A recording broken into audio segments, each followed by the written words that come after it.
Pelicans are down 6, and it's Lonzo finding Zion. It's Zion exploding to the rim. A good passer is understanding where to deliver the ball and who to deliver it to. And Lonzo's smart. This is a great moment of bully ball here. How would Joe Tess have called this one, Sean? Joe Tess would have said something like this. Grady, are you serious? You're talking about Zion Williamson here. Let me show you one more time, Grady. Activate vice grips. Take it and deliver.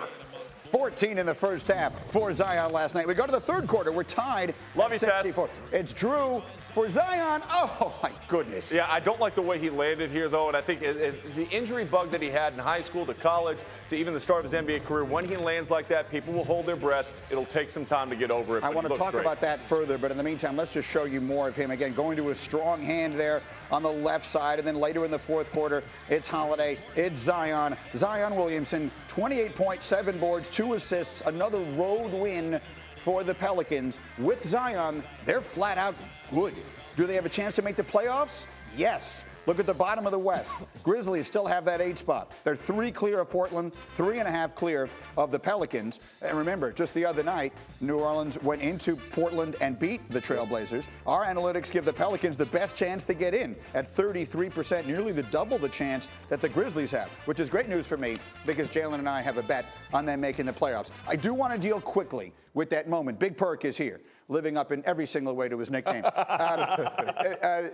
How concerned are we as we see that moment in the third quarter where he's got the dunk and he lands awkwardly? With most players, you don't even give that a second thought. With him, obviously do. How concerned are you about him staying healthy? I'm not concerned. You know, everybody want to emphasize on his weight. Oh, he's 285. And I said this before. He's 285, but he plays and he moves like he's 240.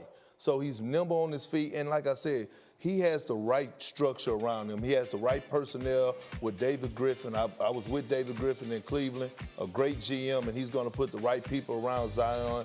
I'm not too concerned about it. You said to me this morning, Zion is 1 of 1. What do you mean by that? He is Zion. There's no comparison. You can't compare him to Charles Barkley. He is who he is. He's a special kid. He's a man-child. You see him out here. He's playing daddy ball. This is the type of basketball I play with my sons in the driveway. Meaning? When they call me out in the 101, Green, and I'm giving that crab dribble, a jump hook to the paint. It's easy money. Well, let me tell you, he's a lot bigger than I am. Yes, right? yes. All right. So, and breaking news, by the way. But what they've been able to do, I think, is they take Zion and they give him space from the big.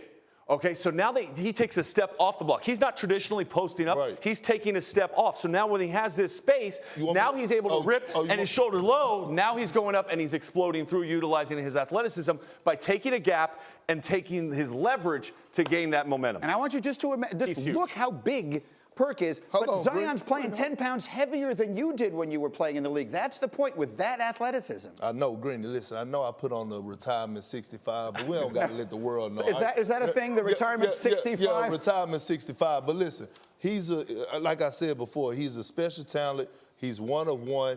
And like I said, I wouldn't want to have to go against this kid. I would never want to go against him. Are you kidding me?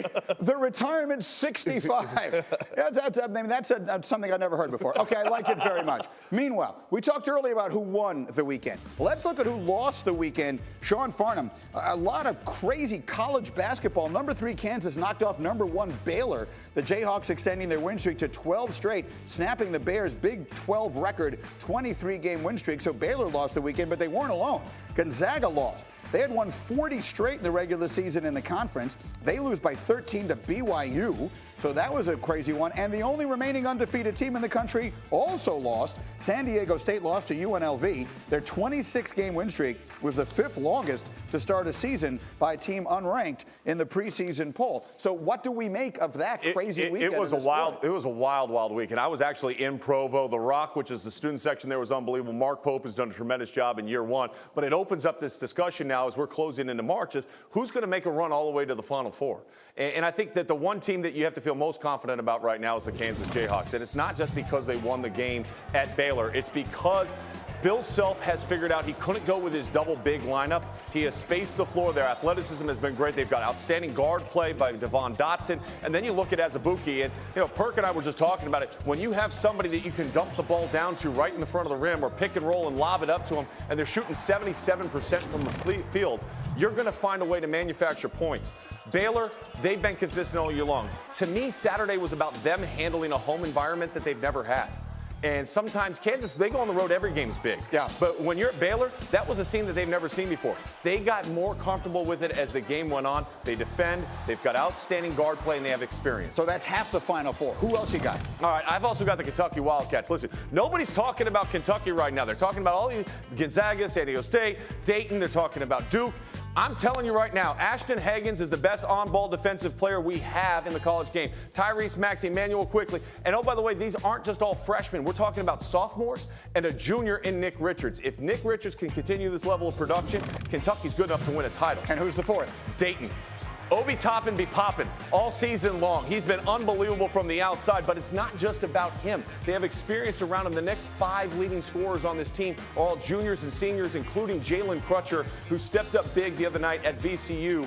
When Obi Toppin wasn't himself, it was Crutcher, like he did in that moment there at St. Louis, knocking down the big shot. We got great hoops for you tonight. Big Monday, big matchup, 2 at the top in the ACC. It's Louisville taking on Florida State. That's 7 Eastern. And then you mentioned Kansas coming off that big win over Baylor. You'll see the Jayhawks taking on Oklahoma State. Both games are on ESPN and on the ESPN app. As we roll on, it seems like the Cowboys are moving toward franchising Dak Prescott. One of our crew doesn't think that's a bad thing for Dak, and he'll tell you why. But before he does that, we'll try to do this. A little sneaky Hembo time. McElroy, he's calling you out. He wants you to try and answer this question. Which NFL franchise has won the most playoff games? That's the question. The answer's next. Watch and Get Up on ESPN.